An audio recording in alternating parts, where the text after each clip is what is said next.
Beleza, beleza, vamos começar aqui essa revisão extraoficial de circuitos elétricos que eu gravei.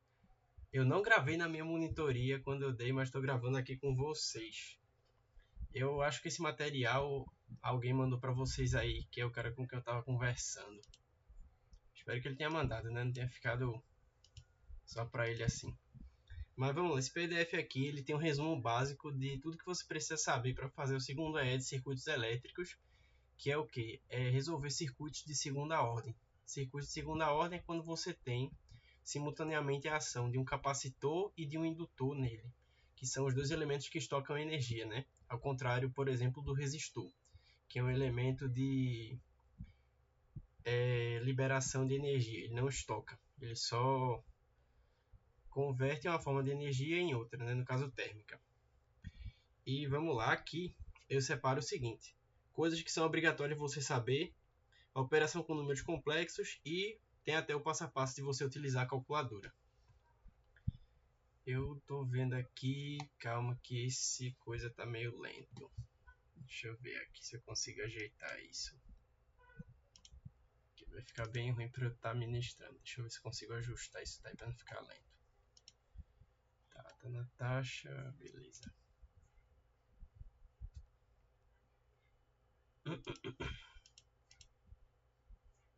Soltei esse aqui, tirei esse aqui, eu vou espelhar de novo, peraí. Vou chamar de novo aqui para vocês a tela. Caraca, tá enchendo de gente. Isso é muito mais gente do que quando dá uma monitoria de eletrônica normal. Impressionante. Tá. Desculpa aí o inconveniente. Mas show de bola, vamos lá. Na minha opinião, eu vou dar os bisus para vocês enquanto eu estiver falando aí. Na minha opinião, a coisa mais complicada assim de você estar fazendo a prova é você saber usar as equações. Quando você aprende a usar elas, já é balão, você não tem mais dificuldade nenhuma, mas até você entender como é que usa, você vai ter dificuldade para começar a questão. Então vamos lá. Obrigatório saber e você deve sempre lembrar. Corrente no capacitor e tensão no capacitor. Lembre-se sempre. A corrente no capacitor é a CdV/dt. Isso aqui você não vê com frequência lá em eletromag. Você vê mais essa equação aqui, ó. Porque lá em eletromag você trabalhava mais com o indutor e com a tensão nele. Mas é obrigatório saber a corrente no capacitor. E se eu quiser saber a tensão, basta que eu faça aquele método de separação das variáveis de cálculo 4. E aí eu encontro com um porém. Você coloca esse cara aqui para fora por causa desse limite aqui que eu estou substituindo na integração. Então a tensão de um capacitor você escreve nesse formato aqui, junto com a tensão inicial. E essa aqui é a impedância dele quando a gente está em frequência. Ele é menos J ômega C. Esse menos J não é à toa. Aliás, isso aqui é igual também a o outro jeito que você escreve ele, assim, ó. 1 sobre J ômega C, que é o que você encontra. Esse menos J é porque ele está defasado 90 graus em relação à tensão.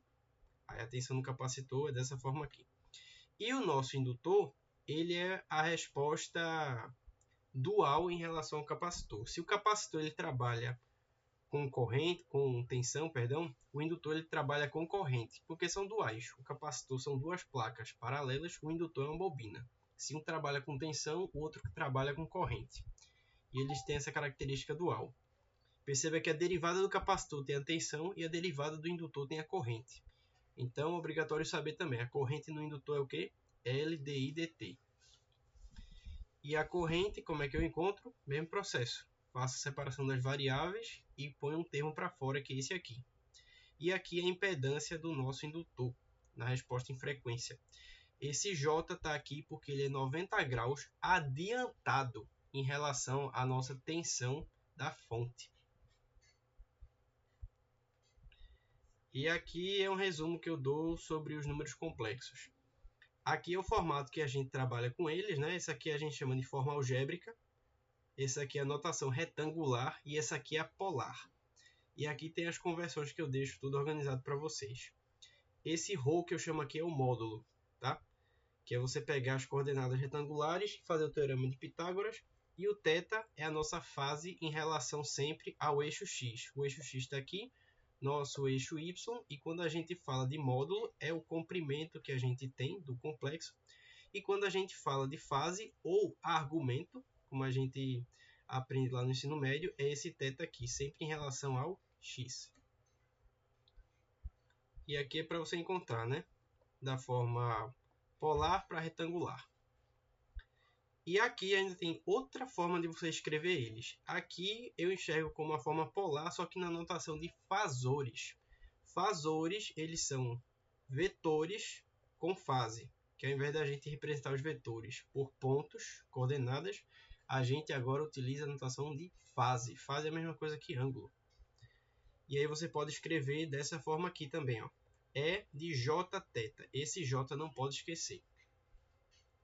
E aqui algumas identidades, né? É de mais ou menos jθ, isso aqui é a expressão da expansão da notação de Euler. Cosseno mais ou menos jseno. E j, como eu estava falando, o que é o j? O j é isso aqui, ó. É uma defasagem em 90 graus para frente ou para trás, né? Dependendo de que elemento de circuito você está falando.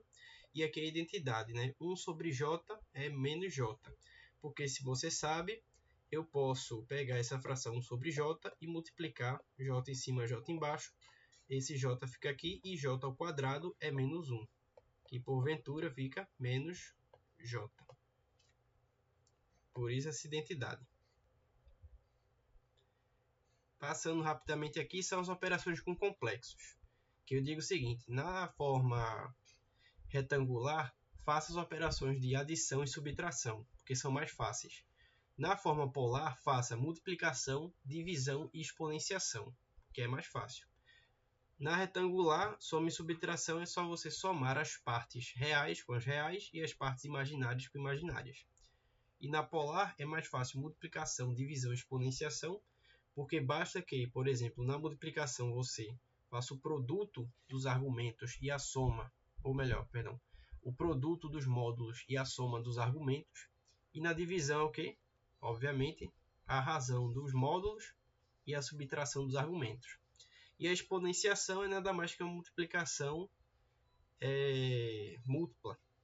Ou seja, você eleva a potência n que você está fazendo os módulos e multiplica os argumentos.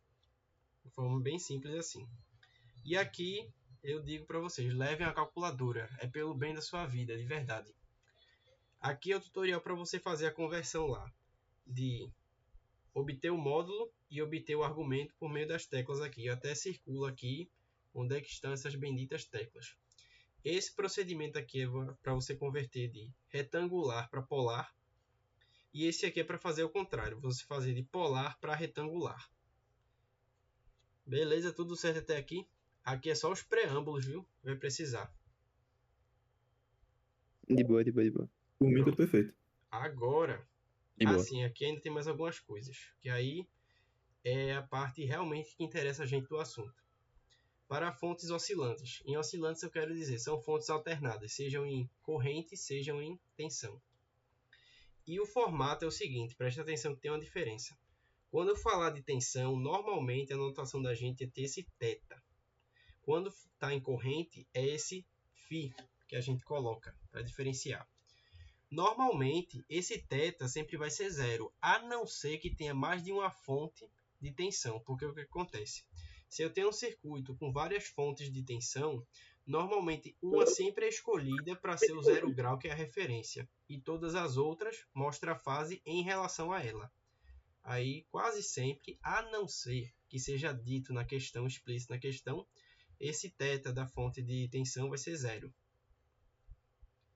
E aqui são os nossos fasores. Quando eu passo um fasor de fonte de tensão, ou melhor, a forma do domínio do tempo para o domínio em frequência. O fasor tensão de uma fonte é só você pegar o V máximo da oscilação e botar E de jθ. Esse A de jθ é a tradução em frequência do cosseno do tempo. Aí você só precisa do quê? Da amplitude e saber a fase. Que é a mesma coisa de você escrever da seguinte forma. V máximo e a fase da sua fonte de tensão. Mesma coisa para o fasor corrente.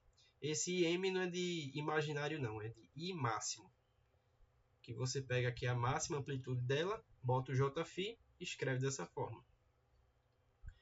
E um detalhe, normalmente, assim, não é uma verdade absoluta, mas com certeza o θ vai ser diferente sempre do φ. Por quê? Veja só, se você tem uma fonte oscilante num circuito fechado tal que exista um resistor, tensão e corrente eles vão estar sempre em fase, certo? Vai ser um fasor sobreposto ao outro. Elas vão estar síncronas.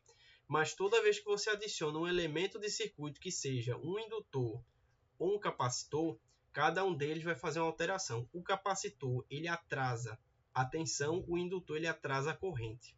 Então, só pela presença de um desses dois no circuito, você vai ter que o fasor de tensão e o fasor de corrente já vão ser diferentes. Um pode estar adiantado em relação ao outro, a depender da intensidade ou da grandeza desses componentes. Aí é um bizu que eu estou dando para vocês. Normalmente, esses dois ângulos aqui vão ser diferentes. E, por convenção, esse cara aqui sempre é zero, se tiver só uma fonte de tensão. Aí vamos lá, aqui é do comportamento do circuito, que é aquela parte que tu falasse sobre criticamente amortecido, subamortecido, ou crítico, sub, e tem um terceiro caso, acho que é completamente amortecido, superamortecido. E vamos lá. Ele surge quando a gente soluciona a EDO de segunda ordem e coloca nesse formato. Muito cuidado que acontece o seguinte, a segunda derivada recebe uma variável ao quadrado, a primeira derivada uma variável à primeira, e essa aqui não recebe variável. Na verdade, a função em si ela é uma derivada zero. Não é derivada de primeira ordem nem de segunda, é derivada de ordem zero, que é a própria função.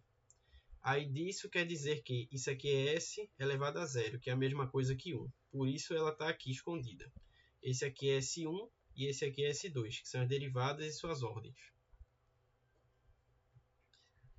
Dito isso, quando você soluciona uma equação quadrática, você encontra isso aqui. Aqui já são os parâmetros. O que é isso?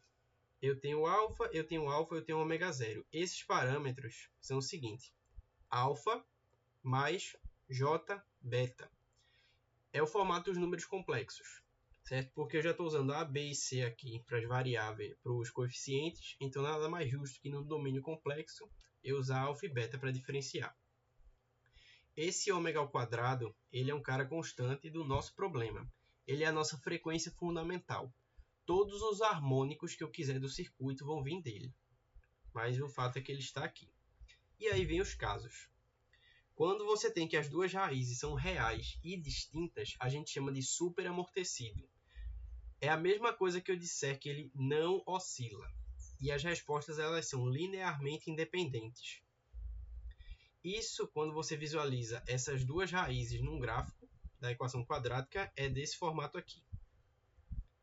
Quando você tem as duas raízes reais e iguais, a gente chama de criticamente amortecido. Criticamente é sinônimo de ponto máximo ou de caso transitório. Ele é o circuito que tenta oscilar. Se você observar o formato, aqui ele nada mais faz que um exponencial decrescente, que é típico do comportamento dessa função. Aqui você tem uma concavidade. Ele tenta oscilar, mas não consegue. E o fato das duas raízes serem reais e iguais, você observa que o gráfico ele só tangencia o eixo x uma vez. E quando você tem as duas raízes reais, as duas raízes complexas, de tal forma que elas sejam não iguais, mas uma é o conjugado da outra. E isso é uma característica fundamental dos complexos. Todo complexo, como solução, ele tem o seu conjugado dentro de uma equação quadrática só de coeficientes reais. Se a equação tiver algum j ou algum i perdido no caminho, é porque uma das raízes não tem seu conjugado. Mas como ela está escondida aqui, vai ter o complexo e o seu conjugado. E por conta disso, a gente faz uma equação deste formato aqui, e as raízes estão nesse formato e a gente chama já de subamortecido. Ele oscila com um freio, que é esse caso aqui. Ó. Ele oscila, mas ele decai de intensidade. Por quê? Porque os elementos de circuito, que são os que acumulam energia, indutor e capacitor, eles não são perfeitos, e de tal forma que, conforme o tempo vai passando, eles vão consumindo energia, eles vão tanto armazenando quanto dissipando. E aí esse circuito ele vai oscilar até acabar. Claro, isso se tiver uma resposta natural deles, né? O circuito ele vai descarregando sem fonte. Mas quando tem uma fonte, o que é que vai acontecer? Essa frequência vai ter uma hora que ela vai se manter, que é o estado de equilíbrio do circuito. E se você observar, do caso super para o crítico para o sub é uma transição. Aqui eu estou completamente nos reais, aqui eu estou saindo dos reais para os complexos, uma vez que eu só tenho uma raiz, e aqui eu estou inteiramente no domínio complexo, porque eu não tenho mais raízes reais aqui que sejam solução da minha equação. E quando isso acontece, a gente tem o que chamamos de coeficiente de amortecimento, que é isso aqui. Aquele ômega zero que você encontra aqui, ele entra aqui para o coeficiente de amortecimento. Ele é uma forma mais simplificada da gente verificar qual é o caso. Então, quando eu tenho isso aqui, eu tenho três situações. Ou esse cara é maior que 1, ou ele é igual a 1, ou está entre 0 e 1. Vamos entender o porquê. Se é alfa sobre ômega e ele é maior que 1, é o super amortecido. Por quê? Se alfa for maior do que ômega, essa raiz aqui é real. Cai no caso real. E é maior que 1. Se for exatamente igual a 1, é o criticamente amortecido, porque as raízes são iguais. Isso quer dizer que esse discriminante aqui é 0. E aí cai deles serem iguais, o alfa e o ômega zero. E se o ômega zero ele for maior, cai no caso subamortecido. Por quê? Se ômega zero é maior do que alfa, essa raiz fica negativa e aí cai dentro do domínio complexo. Por isso tem a distinção desses três casos aí, junto com esse coeficiente de amortecimento. Eu não lembro o nome dessa letra, mas ela é zeta. Acho que é o zeta, se não me engana a memória. Mas beleza. Show de bola até agora. Deixa eu responder um amigo aqui. Tranquilo. Que ele De boa, de vou boa, de mandar boa. ele para entrar aqui no chat também. Só um instante, eu vou mandar o link para um amigo meu que está com vocês na cadeira. Rafa. Ó, eu tô com a galera de circuitos agora nessa call aí, porque realmente eu não gravei na época. Eu tô aproveitando para estar com eles aqui e gravar a revisão. Pronto, acho que já ele aparece, mas tudo bem. Agora a gente vai para a parte que é verificar as respostas no tempo e na frequência. Veja só, aqui é o domínio do tempo, a expressão dele, né, geral, A cosseno, beta cosseno, e aqui é na minha expressão na frequência, que ela pode ser traduzida para um único cosseno. Porque não sei se vocês sabem, mas um seno e um cosseno são a mesma coisa. Eles só estão defasados a 90 graus. Se eu tenho um ciclo trigonométrico, esse aqui é o eixo do cosseno, esse é o eixo do seno, e eu marco um arco em cosseno aqui, para eu chegar no seno, basta que eu gire π sobre 2 radianos, ou 90 graus. Dessa forma, qualquer cosseno de alfa é a mesma coisa de um seno desse mesmo alfa, só que é π sobre 2 graus. Aliás, é o contrário, perdão. Todo seno é assim, eu confundi. Todo seno de um dado alfa é a mesma coisa de um cosseno desse mesmo alfa, só que com mais 90 graus. Se eu tenho isso aqui num cosseno, boto mais 90, ele vira um seno. Por isso que isso aqui vira isso aqui. Não estranhe se faltar a parte seno ou a parte cosseno. Mas é porque possivelmente eles estão lá dentro. Só que nessa forma aqui. Mas retornando aqui à explicação. Tirar isso aqui. Nessa resposta em frequência, o que é que vai acontecer quando o tempo tender a infinito? Aqui a gente chama de regime permanente estacionário em corrente alternada. Aqui nas respostas, quando isso acontecer, e lembrar dessa propriedade também, você tem essa situação aqui. Essa resposta está aqui. Mas por que está aqui? Por causa disso aqui.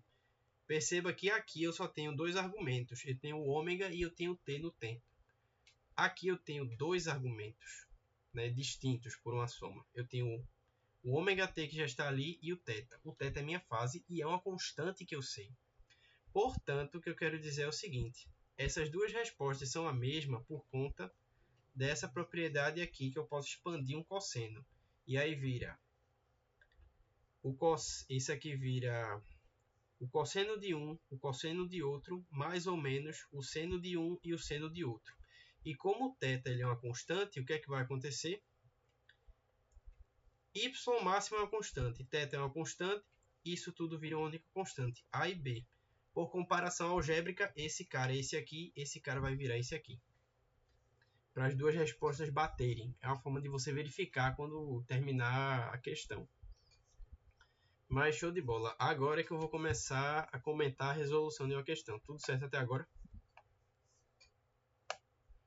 Por mim, sim.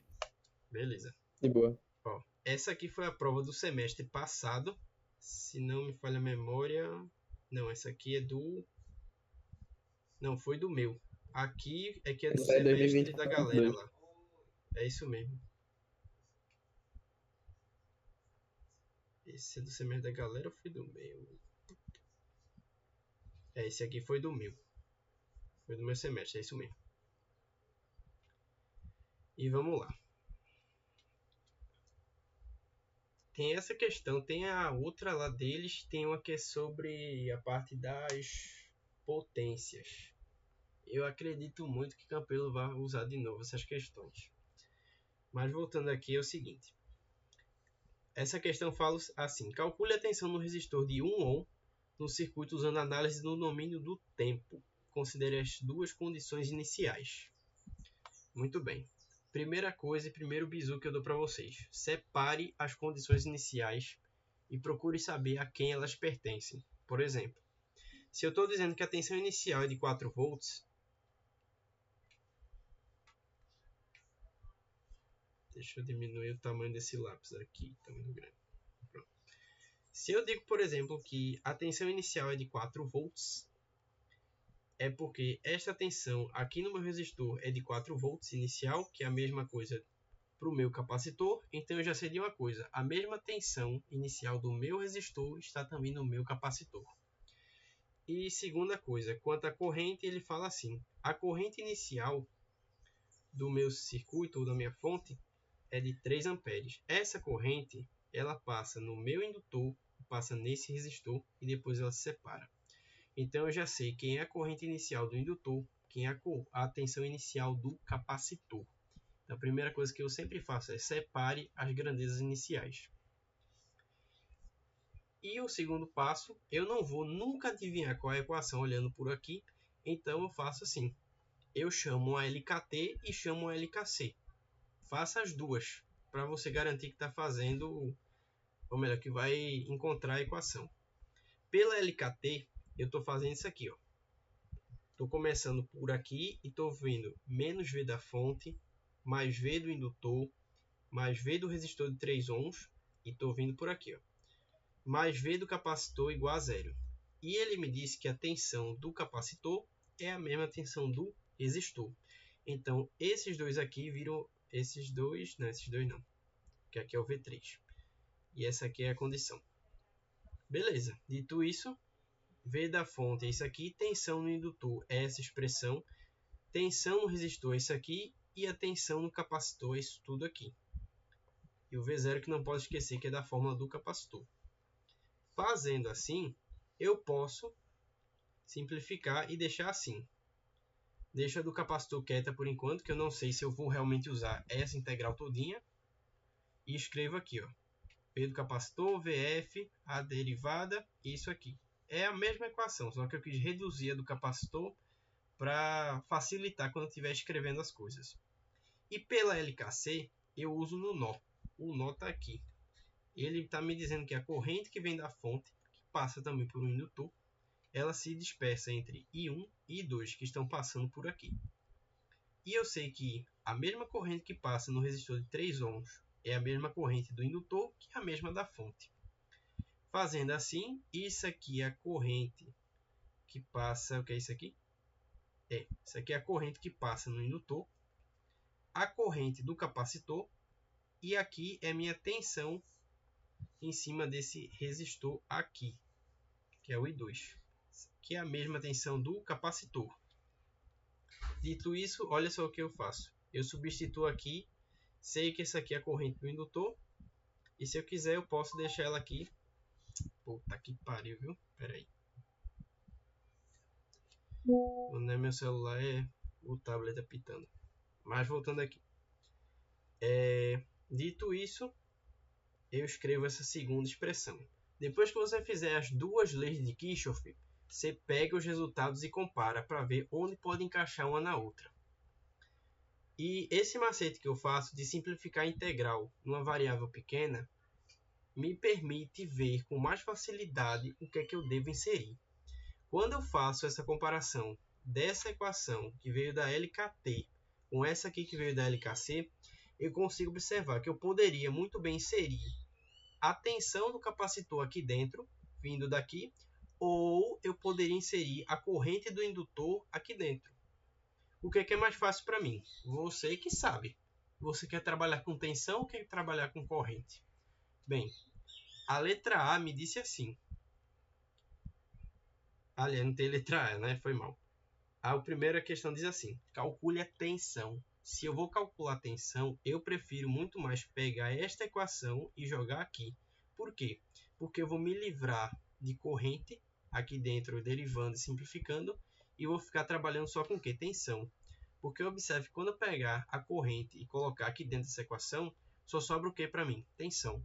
E essa tensão do capacitor é igual à mesma tensão de quem?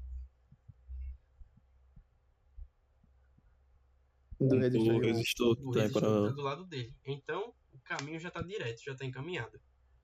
Fazendo isso, eu venho para cá. Ó. O que é que eu fiz? VC está aqui, VF é a mesma coisa daqui. Eu peguei IL, joguei aqui e aqui dentro. Está aqui, ó. Vamos voltar para cá agora, só ficar aqui. Vamos lá. Quando eu pego aqui, derivo uma derivada, que é essa primeira aqui, eu ganho uma derivada de segunda ordem. Eu pego essa expressão e jogo aqui, eu tenho outra função. E aqui está. Quando eu substituo lá dentro, eu tenho uma derivada de segunda ordem e uma derivada de primeira. Esse aqui é VC duas linhas, VC uma linha e o próprio VC. Aqui é o resto dela, né? No caso, quando estiver aqui com resistor. Eu expando e simplifico o que me for conveniente. E uma coisa que eu tenho que observar é se a minha equação final, antes de começar a resolver, está no formato de uma equação de segunda ordem.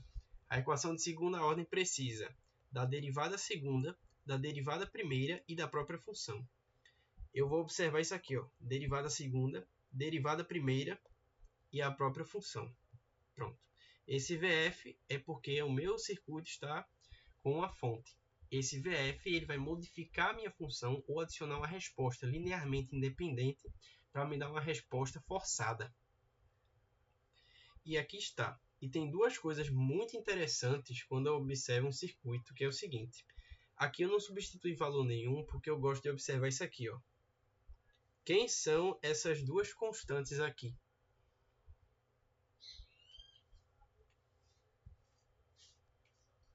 Quem são L sobre R O e tal quem é C vezes R? é o tal do RL e o tal do RC. É, o tal do capacitor, o tal do resistor, do indutor. E por que eles estão aqui? Eles estão aqui por um motivo muito óbvio. Os circuitos de segunda ordem, eles trabalham com carga e descarga dos componentes que estocam energia. Então, o que é que acontece? Essas taus também estão por aqui, certo? Em outras palavras, quando eu estou trabalhando com a tensão do capacitor, é como se eu enxergasse aos olhos do capacitor como é que o circuito se comporta diante dos demais. E observe que é uma soma de dois taus. Por quê? Porque eu tenho um indutor e eu tenho um capacitor trabalhando. Então, as constantes de tempo de carga e descarga vão ser influência justamente dos dois pelo circuito ser de segunda ordem. Não é obrigatório elas aparecerem assim de forma evidente, mas elas acontecem. Tá? Se você trabalhar só com as letras de forma algébrica, elas aparecem. E é um sinal de que sua equação está correta. Beleza. Identificado aqui o formato da equação, que está no formato de uma segunda ordem e que, de fato, eu tenho aqui alguns desses indicativos. Ah, sim, outra coisa. Quem é LC?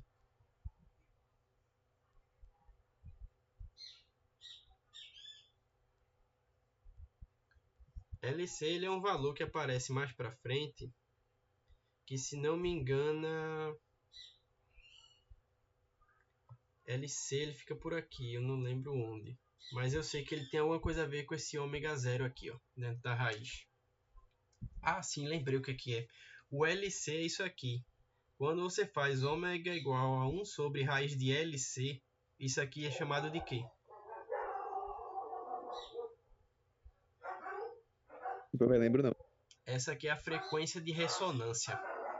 Isso acontece quando o capacitor e o indutor eles acabam oscilando na mesma frequência. E eles mantêm o circuito, por consequência disso, oscilando para sempre. Sem freio, sem decaimento, eu quero dizer. Então, todas as pistas do seu circuito, elas aparecem sempre quando você resolve de maneira algébrica. Eu gosto de ver isso porque me dá duas garantias. Primeiro, que eu escrevi certa equação, porque está aqui. Primeira, segunda, quer dizer, segunda derivada, primeira derivada de função, e vem aparecendo essas constantes. Tudo aí. E outro fato curioso, R sobre R é adimensional, e 1 também é adimensional. Então, eu estou trabalhando aqui exclusivamente com o quê? Um número também. Isso aqui é um número. Isso aqui, o tal, ele é um número... Não, o tal é adimensional. Isso aqui, ele é adimensional, isso aqui é adimensional, isso aqui é adimensional. Tudo coeficiente. Mas retornando aqui, tirando esses aspectos técnicos, que eu gosto de ver para ver se a equação realmente está certa, você resolve, né, de forma a procurar a primeira resposta natural, aqui eu substituindo os valores e achando a equação quadrática associada. Eu procuro as raízes e encontro um caso interessante. Esse circuito aqui ele vai ser subamortecido. Ele vai oscilar com um dado frio. Depois eu vou para a resposta particular, ou resposta forçada, que envolve o quê? Envolve a atuação da nossa fonte, que é esse VF aqui. Nesse caso aí, ele não é criticamente amortecido, não? Porque as raízes são iguais? Deixa eu ver. É isso mesmo. São iguais. Tenta oscilar. O sub é quando são complexos. É isso mesmo. Tá. Valeu aí. Deixa eu retornar. Cadê?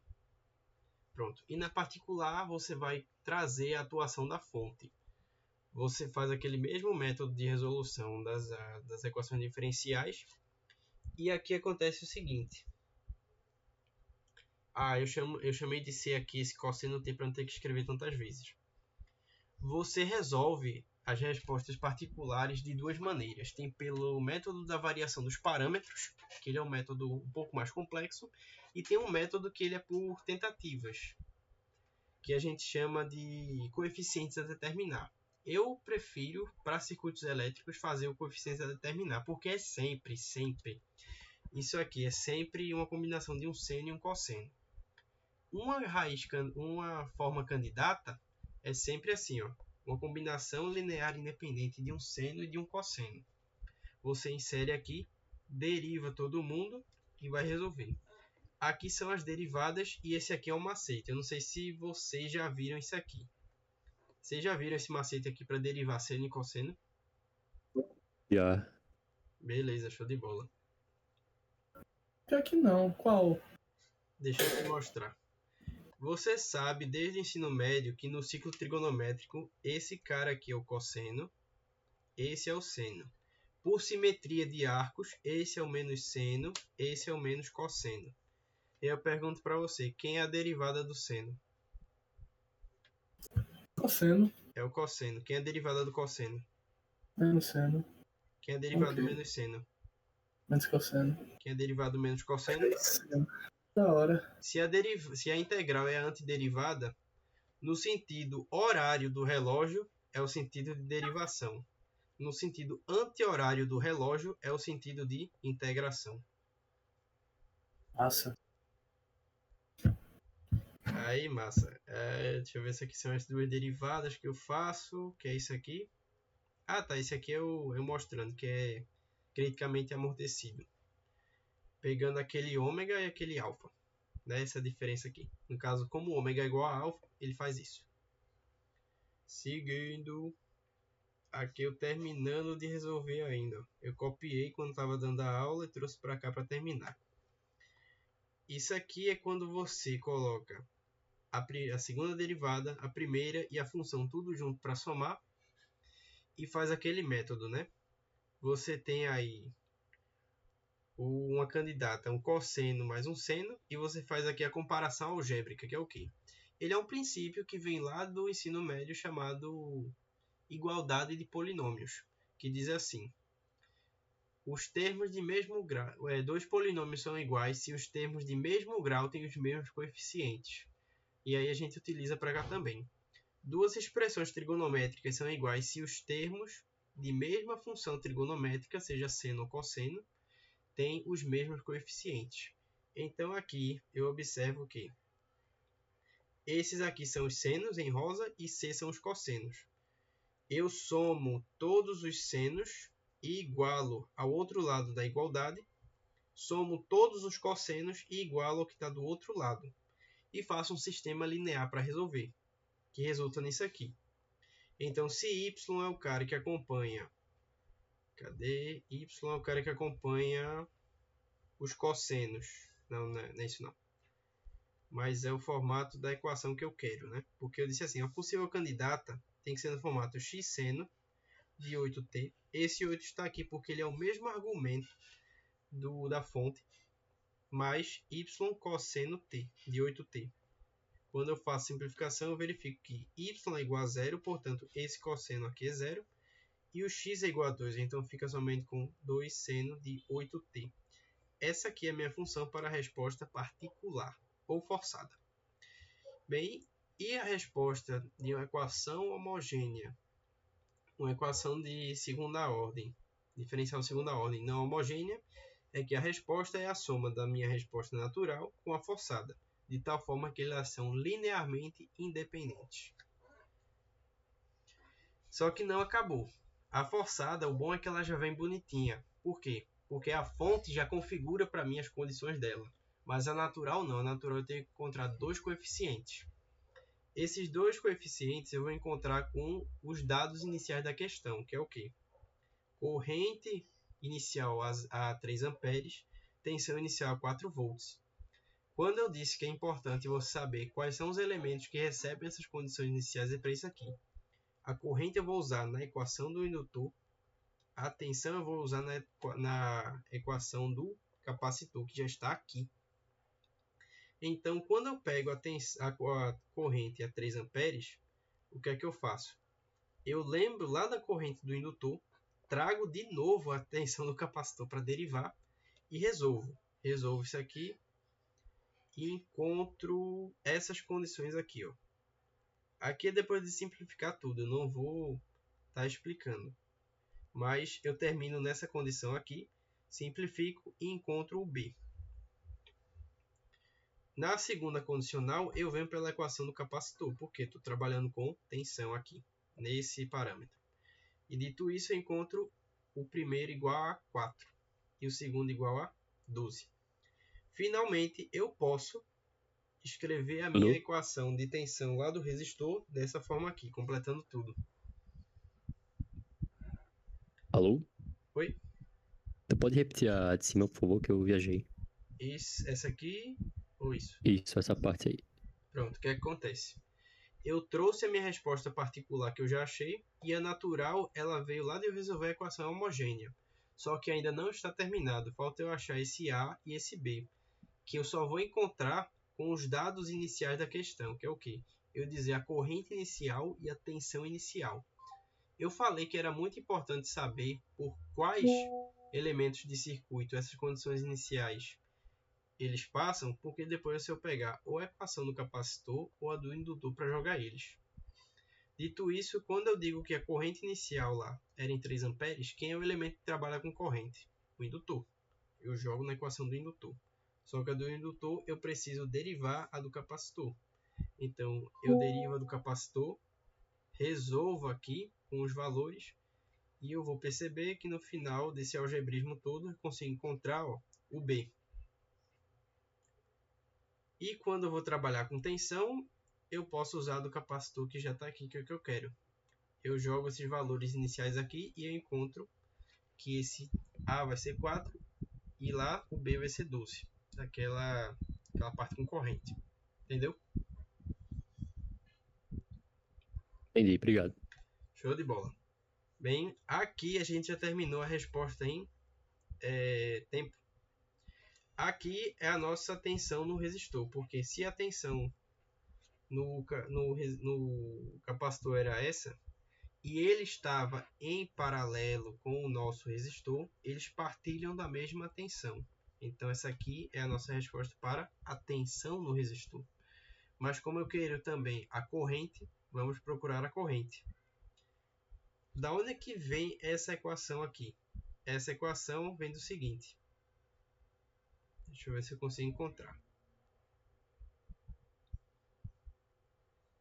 Ali eu disse que era a corrente no R3. A corrente no R3 é essa aqui, ó.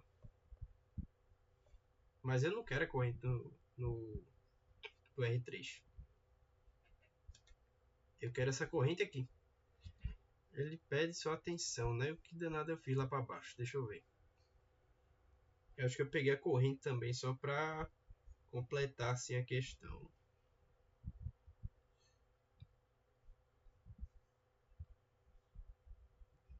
Foi isso mesmo. Eu fui caçar corrente no indutor. Mas por quê? Deixa eu ver. Calcule a tensão no resistor de 1 ohm. Ele só pedia isso. Ah, entendi. Na questão ela já termina por aqui. Só que quando eu estava dando aula para o semestre passado, eu fui mostrar como é que a gente encontrava a corrente se fosse pedido. Aí tá aqui. Essa corrente aqui, ela veio lá da lei de Kirchhoff.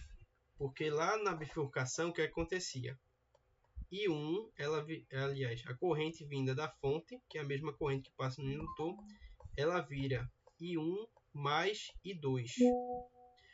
Aqui a corrente da fonte, corrente que passava no capacitor. Ah, não, perdão.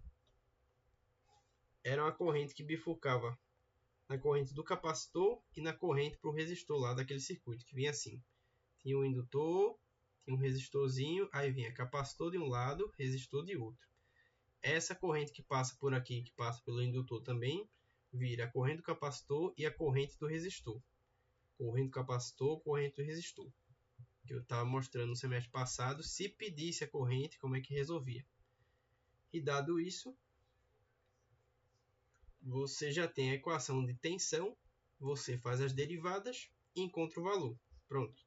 Essa aqui seria a nossa corrente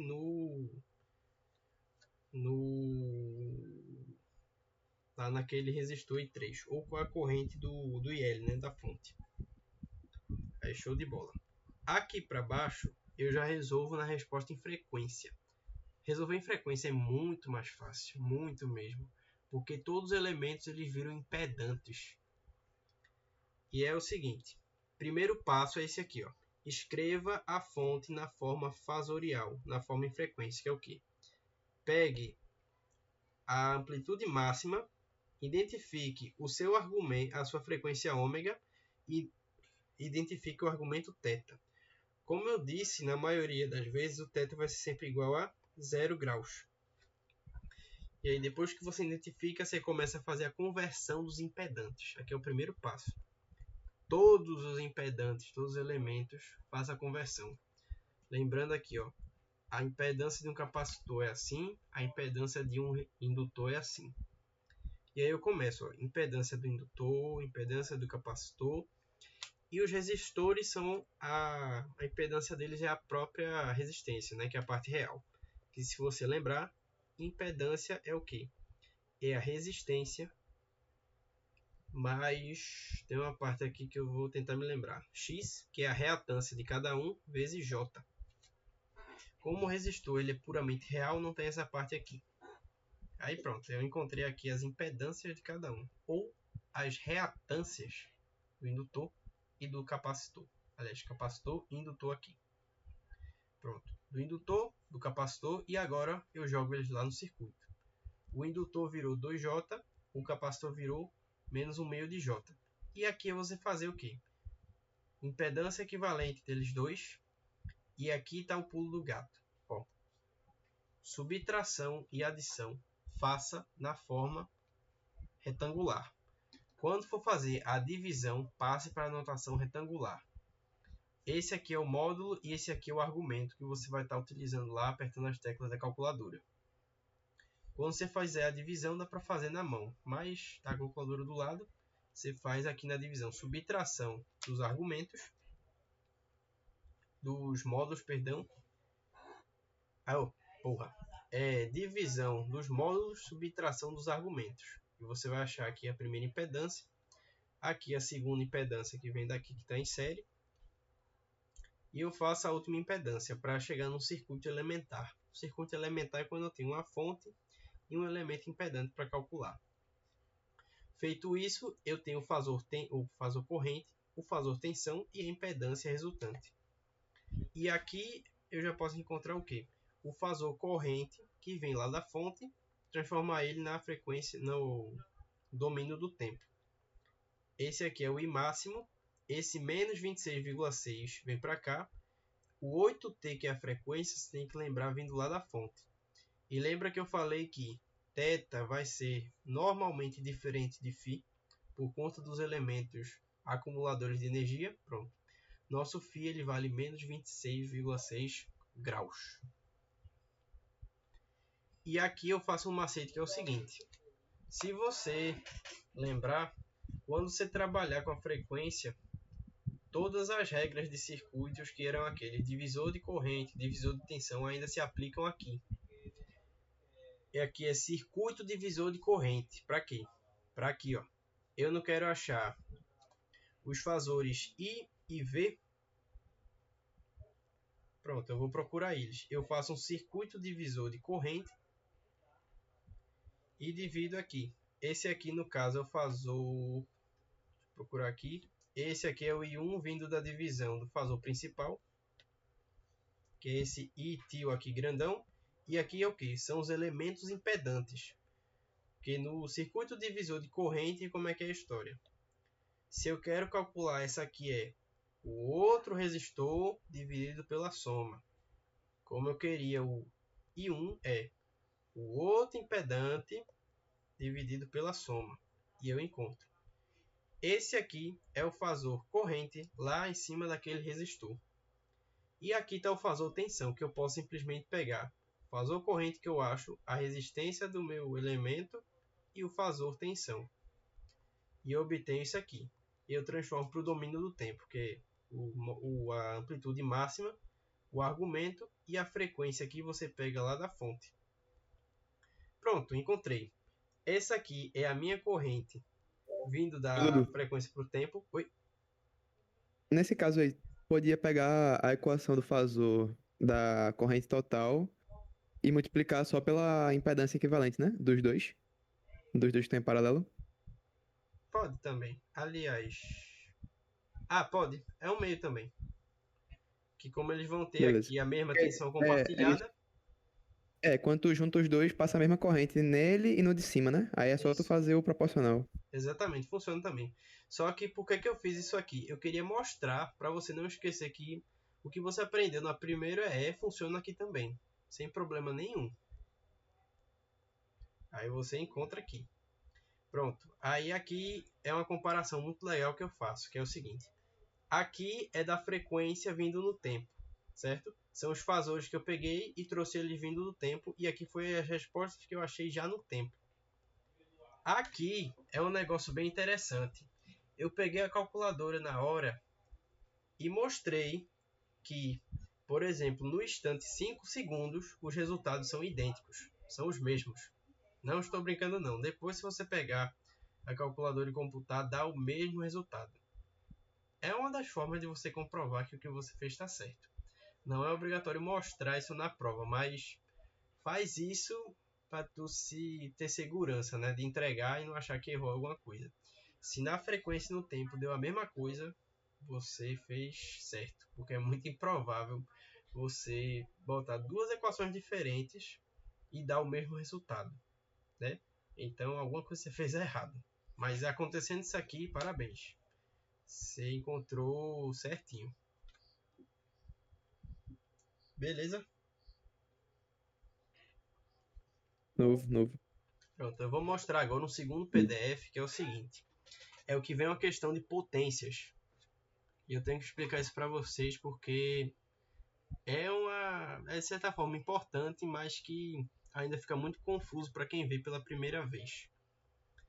Então, deixa eu fazer o seguinte, eu não sei nem onde é que tá esse paper. Deixa eu dar uma bisulhada aqui. Deixa eu procurar aqui no meu outro armazenamento. Deixa eu ver aqui. Esse aqui foi. Doc 2025, alguma coisa. Deixa eu ver se consigo chamar ele aqui. Será que foi esse? Foi não. Aula, não sei o que. Você. Poxa, onde é que tá? Segundo exercício. Será que foi esse? Esse aqui é de organização de computadores. Esse foi o que eu mostrei pra vocês. Ué. Eletrônica de Manda pra computação. ele aí, Lúcio. Manda pra ele aí, Lúcio. Lúcio tem. Tu mandou pra Lúcio, não foi? Pô, eu mandei Lúcio pra tem, ele. ó. Deixa eu dar uma caçada aqui. Tá aqui. Só que eu não sei onde foi parar no meu armazenamento. É esse. Eu vou botar pra doc esse aqui. É esse aqui. Pronto, é esse. Esse aqui foi mais fácil do que a prova que eu fiz. Só dificultava que tinha 3 questões. Aliás, tinha 2, só que mais letras. Eu vou explicar do mesmo jeito, certo? Aqui está até bem mais organizado, mas que a resolução é a mesma. Vamos lá. Esse aqui já é mais fácil porque você não tem nós. Você resolve tudo de um jeito. Já está na cara a resolução. Esse aqui você tem o seguinte. Pela LKT, faça as duas, viu? As duas leis de Kirchhoff para facilitar a sua prova. Ô, Dudu. Oi? Antes de começar, uma pergunta só. Quando eu fui resolver essa daí, tipo, tu colocou que o V no indutor, no zero, é zero. Não seria 4 não? Porque, tipo, o indutor, ele já absorve o máximo da fonte alternada? O V do indutor no zero. É. Tipo, eu coloquei quando eu fui estudar no Gemini, tá ligado? Pra ver, Uhum. ele disse que o V0 no indutor seria 4. Porque, tipo, o cosseno de 0 é 1, né? Uhum. Aí ele absorvia instantaneamente o VM aí da fonte. Tô entendendo. Mas é o seguinte. Eu tô entendendo esse raciocínio, mas assim. Em T0 o circuito está desligado, certo? Primeira coisa. Tanto a corrente neles vai ser zero, não está passando nada por enquanto. E a tensão é o seguinte. Eu começar a tensão no indutor com 4 seria o mesmo que o seguinte. Um fato é o seguinte. Eu não tenho somente ele para capturar tensão, entre aspas, né? Eu tenho outros dois elementos aqui. Deixa eu te contar uma coisa que é assim. Quando o circuito está aberto, mas mesmo assim eu imponho tensão sem fechar o circuito, acontece uma coisa interessante. É uma situação parecida com isso aqui, ó. Isso aqui pega muita gente. Vamos supor que eu tenho aqui uma fonte, eu tenho um resistor E eu pergunto para você, nessa saída aqui, eu vou puxar 2 pontas de prova de multímetro e pegar a tensão aqui.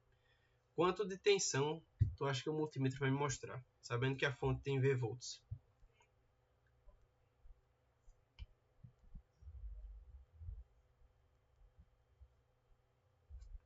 Nesse caso, vai mostrar V, não? Não. As 2 pontas de prova estão aqui. Ele vai mostrar 0 volts. Ah, mas por quê? Bem, ele mostraria V-volts se eu botasse as 2 pontas aqui no resistor. Mas uma coisa é um fato que é o seguinte. Se você pensar só pela análise de trilha, aqui é o potencial zero, né? Vou tomar como referência o GND, que é zero aqui também. Aqui são os V-volts. E quando eu passo por um resistor, existe uma queda de tensão. Como só tem ele como componente resistivo, toda a tensão dele se concentra aqui. V menos V, zero. Ele vai para 0 volts de tensão. Essas duas terminais aqui dá 0 volts, porque o resistor ele captura toda a tensão aqui, nessa situação. Se eu botasse as 2 pontas aqui, aí sim daria V, que é a diferença de tensão nele. O que é que eu quero dizer com isso para isso aqui? No momento inicial, não passa corrente. Eu admiti que não passa corrente. E por que não teria tensão? Em T igual a zero, eu não liguei o circuito ainda. Tá todo mundo desligado aí, tá sem energia o circuito. O fato dele falar para você, o indutor ele capturou 4 volts de tensão. Quem disse para você que ele capturou 4 volts de tensão? Quem disse que o 4 daqui tá tudo em cima dele? Na verdade, quem captura tudo aqui é o resistor. Porque no momento que você inicia um circuito, o meu capacitor está aberto e o meu indutor está o quê? Fechado. Quem foi que capturou a tensão? Só o resistor captura a tensão. Só o resistor O 4 capturou a máximo aí. tensão daí. E aí, quando você ligar o circuito, essa tensão ela vai sendo transferida para o nosso capacitor, na verdade, né? Que ele vai fechando o circuito. Quando for carregando, né? Porque como é corrente alternada, ele carrega e descarrega. Mas à medida que eu for aumentando a tensão, o capacitor vai carregando e essa transferência de tensão vai para o resistor. Porque realmente, isso acontece pelo comportamento deles. No início, um indutor está aberto, aí ele abre um circuito, o capacitor está fechado. Bem, em T igual a zero não vai conseguir passar corrente nenhuma. Beleza, mas vamos supor que ainda está ativo os nossos 4 volts. E aqui eu vou dizer que aqui é o GND. Aqui é GND. Aqui está aberto. Se esses 4 volts estão aqui, eu não sei. Mas uma coisa é certa. Esse GND passa para cá, que é o outro lado do resistor. Bem, quando eu tenho um circuito aberto, a mesma tensão que se concentra de um lado se concentra de outro, o resistor ele pode não estar funcionando, mas a tensão está capturada nele. Aí quando isso acontece, ele captura toda a tensão inicial. E depois, quando o circuito vai funcionando, vai ocorrendo a transferência. Mas como eu estou ligando o circuito agora, todo mundo está descarregado aí. Por isso essas condições aqui que eu anotei. Se tem igual a zero, o circuito estava desligado. E todo mundo está zerado aí. Não é diferente eu falar assim. O circuito é bem diferente eu falar assim para você. Ó. Eu liguei a chave. Se você ligou a chave, a fonte estava ativa. Como eu estou dizendo que a fonte estava desligada, ninguém recebe energia aí. Quando uma chave está aberta, eles recebem energia por tensão. Se a chave estiver fechada, eles recebem tanto por tensão quanto por corrente passando. Aí, como está todo mundo ligado aí, eu vou só ligar o circuito no infinitésimo próximo de 0 segundos. Eu admito que todo mundo aí está desligado. Tanto é que ele fala assim, considere o capacitor e o indutor descarregados no enunciado. Ou seja, todo mundo aí está quanto? 0 volts, 0 ampere. Terceiro motivo e o principal é a consideração da questão. Capacitor e indutor descarregados. Aí beleza, são essas condições aí que ele falou para a gente adotar. Se fosse diferente, ele teria dito, considere que as condições iniciais são tais e tais. Ok? Beleza, tranquilo. Pronto, vamos lá. Desculpa o sermão só para explicar condições iniciais de um circuito, mas é porque muitas vezes o pessoal se confunde bastante por conta de algumas questões que são fundamentais, mas que passam despercebido, feita aquela que eu falei do resistor. Mas vamos lá, esse circuito é mais fácil, porque eu tenho já a relação de tensões e eu já tenho aqui a relação de correntes. Eu escrevo a solução pelas tensões e as correntes são somente equações auxiliares para mim. Tchau, meu querido. Tchau, Acabou, viu? Tchau. Como eu estava dizendo, a minha equação vai sair pelas tensões e eu vou usar as correntes para substituir. Então eu escrevo tensão da fonte, do indutor, do resistor e do capacitor, derivo todo mundo. Anote aí, bicho. Hum? Anote aí, a gente deixou. Uhum. Já, por favor. Isso aí. Tá vendo? É pra quê? Uhum. Tá bom. Uma criancinha, né? Uhum. Fica na paz. Tá bom. Voltando aqui, quando eu resolvo por tensões e trago aqui as correntes, eu já tenho pronto assim a minha equação diferencial. Ô, Porque Dudu, Oi. eu viajei nessa parte aí. Naquela equação ali da tensão do capacitor, por que tá I0 e não tá V0? Deixa eu ver. Aqui. Lá na esquerda. Aqui. Ah, sei. Bem, Aí. vamos lembrar do seguinte.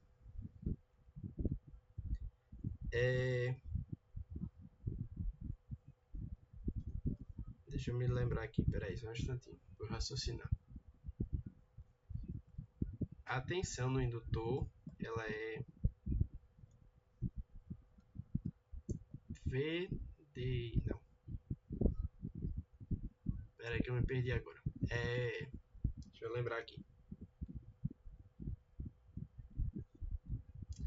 A tensão no indutor é VDI dt. Uma tensão no capacitor,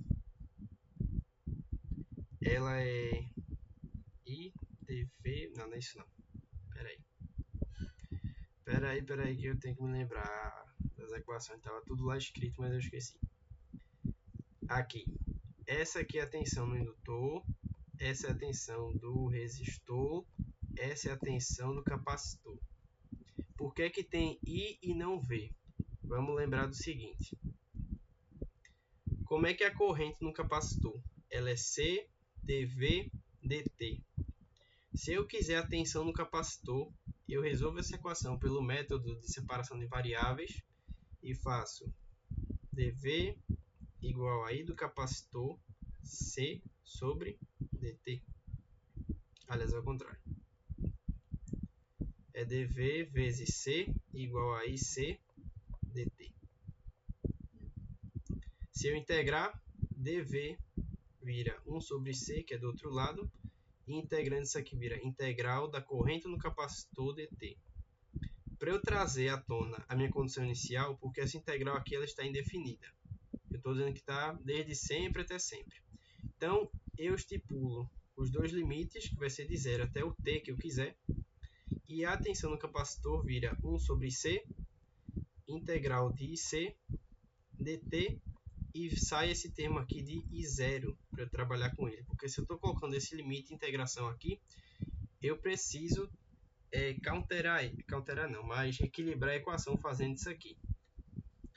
E se mostra por que tem aquele I0, que é por conta que é a tensão no capacitor. A tensão no capacitor trabalha com corrente e a corrente no capacitor trabalha com tensão. É a dualidade. Beleza? Beleza. Pronto. É porque confunde mesmo. O capacitor a gente pensa que tem que ser com tensão, mas ele resolve pela corrente. E o indutor a gente pensa que resolve pela corrente, mas ele na verdade resolve pela tensão. Na integral, no caso, né? É que confunde mesmo. O motivo deles serem duais confunde muitas vezes. Por isso que eu digo para você, escreva as LKTs e escreva as equações de tensão do capacitor e do indutor antes de começar a fazer as contas e resolver o circuito, porque você pode se confundir uma hora ou outra. Mas vamos lá, retornando aqui. Depois que eu escrevo essas relações e trago à tona aqui as correntes, eu faço aqui a minha derivada e tudo isso aqui vai se configurar no que? Na equação de segunda ordem. Derivada da minha fonte, derivada segunda no indutor, derivada da corrente no resistor, derivada integral, vira o quê? A função de dentro. E zero aqui é uma constante, derivada dele é zero. Pronto, encontrei aqui uma equação simplificada para minha EDO. Perceba que ela é muito mais simples do que a do exercício anterior, porque eu não tenho nós, não tenho ramificações. Aí você pergunta, onde é que está os taus? O tal indutivo e tal capacitivo. Não é obrigatório eles aparecerem, mas é interessante quando eles aparecem. Aqui você observa que tem a indutância, a resistência e a capacitância agindo sobre a função. Mas retornando aqui, eu faço as duas etapas que você já conhece. A resposta pela homogênea, que é resolver a equação quadrática associada. E aqui eu ganhei duas raízes complexas. Esse é o caso subamortecido. Ele vai oscilar com um freio, possivelmente, fazer isso aqui. Ó. E pela particular, você já sabe, resolve por aquele método, substituindo aqui, fazendo a derivada primeira e segunda. Aqui é aquele macete que eu ensinei da derivação e integração. Aqui você vai fazer pelos coeficientes a determinar e encontrar o x e o y, e você escreve a sua corrente aqui, né? Ele pedia a corrente e a tensão, parece que em algum elemento aí, não lembro qual. Considerando, calcule VT no circuito em análise, ou seja, a tensão aqui em cima do meu capacitor. Aí beleza, essa aqui é a corrente vinda da fonte. Aqui vai ser a resposta das correntes, que eu vou fazer uma comparação depois. Depois que eu encontrei aqui para solucionar... é verdade. Eu estava resolvendo EDO por correntes. Aí dito isso, eu vou passar só para tensão. E aqui são as condições iniciais. Né? Quando ele estava desligado e todo mundo descarregado, a tensão de todo mundo era zero, a corrente em todo mundo era zero. E aí a gente pode utilizar, por exemplo, o resistor, que é a relação mais fácil, né, pela lei de Ohm, o R vezes I, para encontrar as constantes, vindo lá da equação particular. E eu dou uma dica para vocês. É isso aqui. Para procurar esses caras aqui, eu dou uma dica para vocês. Procure os componentes mais simples para fazer essas substituições aqui dos casos iniciais. Aqui no resistor, eu tenho a tensão e tenho esses aqui. Quem são esses caras aqui? Esse E e esses dois. Eles vêm daqui, ó. Isso aqui é a soma da resposta natural junto com a forçada. E aí fica mais fácil usar do resistor, porque basta que eu substitua, eu só preciso usar a própria função, ó. R vezes I0, que eu substituo e encontro. A do indutor é ainda mais fácil, porque eu só preciso derivar uma vez. E se fosse a do capacitor, eu teria que integrar. Integrar é muito pior do que derivar. Então, eu utilizo isso aqui.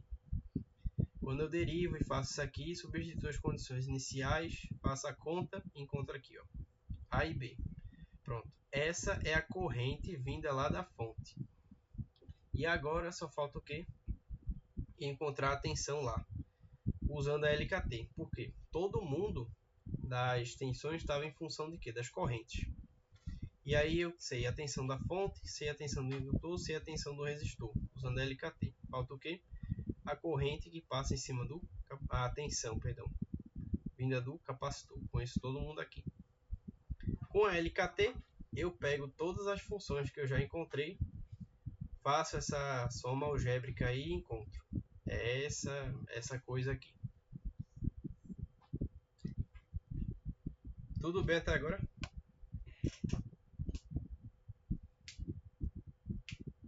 Tudo, Tranquilo. Tô entendendo. Pronto. O segundo é... esse aqui já é outro circuito. Esse aqui é por resposta em frequência. Aí, de novo, o mesmo passo a passo. Primeiro, escreva a sua fonte na forma de frequência, que é o quê? O V máximo e o seu argumento. E depois você vai procurando os impedantes de todo mundo aqui. Aqui tem um capacitor, 2 e um indutor. Simplifica nas impedâncias para chegar no circuito elementar. E aqui ele pediu o quê, meu Deus? Corrente I no indutor e a corrente da fonte, que é a letra A e a letra B. Vamos lá, vindo aqui, o nosso indutor aqui, impedante, é esse aqui, que é o impedante 2J. Beleza.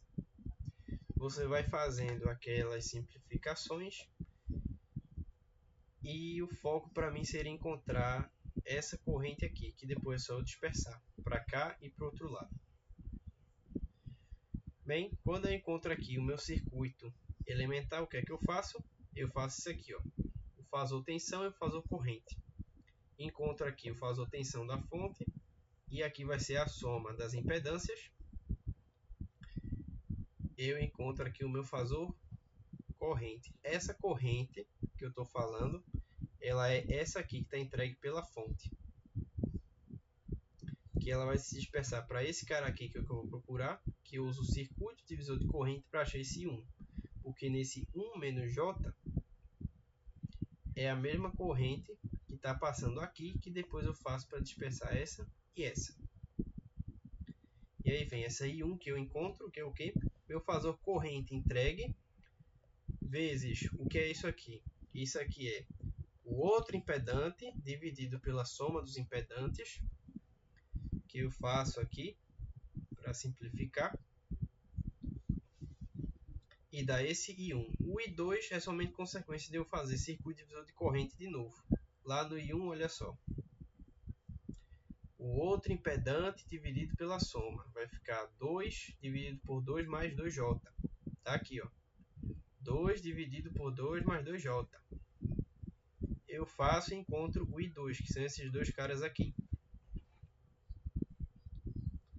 E agora, o que é que eu faço? Deixa eu ver aqui. Por aqui eu respondo a letra A. O fasor entregue pelo indutor está aqui, que é... Tem coisa mais para cima? Tem não. Onde foi que eu meti esse cara? Deixa eu ver. Ah, ele está aqui. Esse aqui é o fasor que passa no indutor. Ele em fasor e ele aqui em frequência. Em tempo, perdão. E esse aqui é a corrente da fonte. Esse da fonte é esse cara aqui, ó. Que eu faço a divisão e encontro aqui o fasor da fonte. Que são esses dois. Só resolvendo por impedâncias equivalentes e circuito divisor de corrente. Que funciona também para fasores. A novidade, até então, quando eu estava dando monitoria, era aparecer uma questão de potência que não aparecia nas provas anteriores. Essa aqui foi uma novidade. Para muita gente assim. Que eu não esperava colocar, né? Seguindo o padrão, esse daí foi uma surpresa. Mas é muito fácil e eu vou explicar a maneira mais fácil de você lembrar, que é o seguinte. Ele pede a potência aparente, potência média ativa e potência média reativa. Que danada é tudo isso. Entregue tudo pela fonte. Ó, eu conheço já a corrente na fonte na forma de tempo e de fasor. Quando eu disse que é importante você lembrar que θ vai ser normalmente diferente de φ, é para isso aqui, ó. Aqui é minha fonte em tempo e em fasor, e o φ está aqui, ó. É esse ângulo aqui. Olha, potência. Deixa eu fazer uma pergunta interessante para vocês. Potência para vocês é uma grandeza escalar ou uma grandeza vetorial?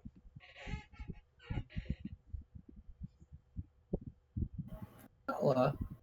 Escalar. Se eu escrever a equação de potência, que a gente conhece, que é a corrente vezes a tensão, acontece uma coisa interessante.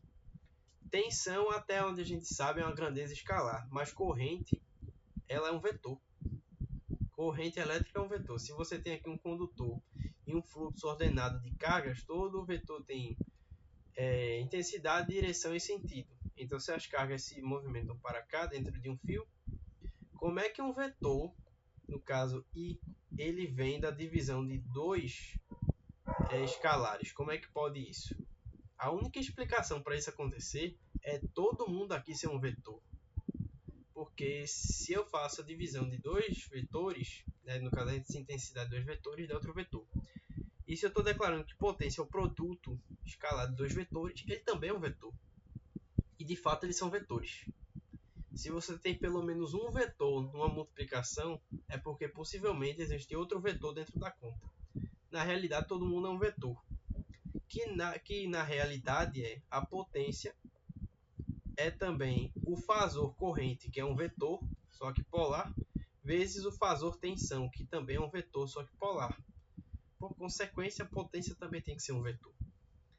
E se a gente está trabalhando nos domínios dos complexos, é porque a potência ela é dividida entre dois outros vetores, que são a potência aparente e a potência reativa. Essa é complexa, essa aqui é real. A potência entregue que você tem no seu aparelho é só isso aqui.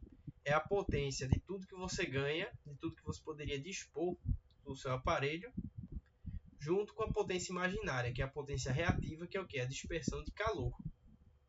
Então, dado que esses eventos acontecem, um macete muito fácil de você procurar esses valores é fazendo o que a gente chama de triângulo de potências. Isso aqui você aprende, aliás, você não aprende não, nem é mostrado na verdade. Mas, por exemplo, eu também sou técnico em edificações. Quando eu tinha a cadeira de projetos de circuitos elétricos, me apresentaram isso aqui, que a gente chama de triângulo de potências, que mostra a potência aparente, a potência real e a potência reativa. Cada um tem uma unidade diferente, mas o que eu quero para vocês é o seguinte: armar esse triângulo. Ele é assim: a potência P, que é a real, ela fica no eixo real, obviamente. A reativa fica no eixo imaginário. E a potência resultante do seu sistema, que é a potência aparente, ela é o quê? O resultante desses dois. O θ e o φ lá da corrente e lá da tensão tem que ser muito bem definidos por causa disso aqui, ó. Esse ângulo que fica aqui dentro é o nosso alfa. Deixa eu colocar aqui. Esse alfa é a diferença de defasagem entre corrente, e tensão. Bem, como a tensão da fonte é 0 volt, significa que esse alfa é igual ao φ. E aí é que você resolve. Ó, isso aqui, que é a potência aparente, é o quê? É a nossa potência eficaz vezes o EdJ θ, que é a parte do seu argumento, que está lá naquela fórmula lá dos slides. Então, essa potência aqui, que a gente chama de aparente, é a potência eficaz que você tem vezes o seu argumento na exponencial. E aí, quando você resolve, olha só o que acontece. A eficaz vezes o EdJ θ, você tem aqui o módulo dela, e aqui tem as duas projeções, por assim dizer, que dá mais ou menos esse cosseno e esse seno. A projeção real é a potência real ou ativa que a gente mede em watts. A parte imaginária é o que a gente chama de potência reativa e a gente mede em volt, ampere, reativo. E essa é a nossa potência, que ela é medida em volt, ampere. Essa aqui é a potência real que você tem para utilizar, né, disponível. E pronto, está aqui. É assim que se resolve. A potência aparente fornecida é o nosso S, que a gente obtém por essa fórmula aqui. A potência média ativa, ela é... Cadê? A média ativa é SP, que também é chamado de real. E a reativa é o quê? Que é a parte imaginária, que você resolve aqui. Ah, sim, só um detalhe. Esse V e esse I aqui são o eficaz. O eficaz é quando você pega o valor nominal e divide por raiz de 2. Feito isso, e entendendo isso aqui, né, de onde é que ela vem, você já sabe quem é o S, que é o resultado, o P, que é a real, e Q, que é a reativa. No caso, você vai pegar o módulo de todo mundo, né, e colocar aqui. O módulo desse cara é 1,3, o desse cara é 1,7 e esse você tira o módulo daqui, ó, que já estava aqui desde o começo da conversa. E colocar na resposta da letra C, D e E nas unidades certas. S, que ela é a aparente, é em volt ampere. P, que é a real ativa, que é em watts. E a reativa é volt ampere reativa. A gente escreve em minúsculo mesmo. Volt ampere reativa é minúsculo. As outras duas são maiúsculas. E pronto, essa aqui é a parte da questão de potência que eu queria mostrar para terminar essa revisão aí para vocês. Tá falando novidade lá no meu tempo.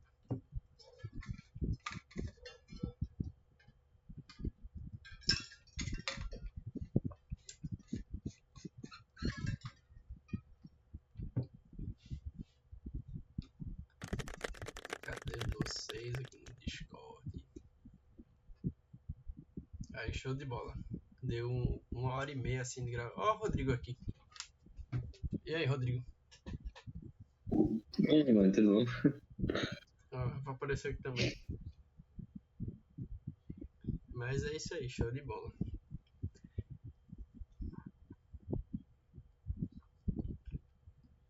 Muito obrigado aí, viu? De verdade. Eu Tu vou deu uma Ajuda demais, velho. Valeu, parar a Dudu. gravação aqui e deu deixar uma o áudio salvada absurda, velho.